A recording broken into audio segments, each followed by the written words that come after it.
Hello! In this video I will show you how to install ChatGPT widget on OPPO A33.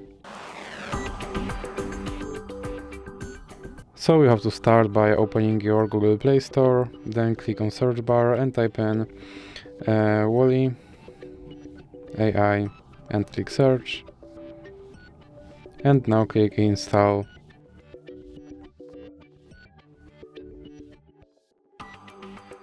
Now you can click open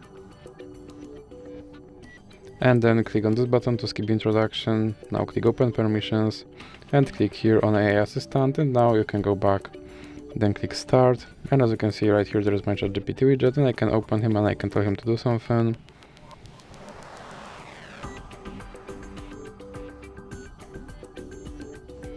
And as you can see, he responded.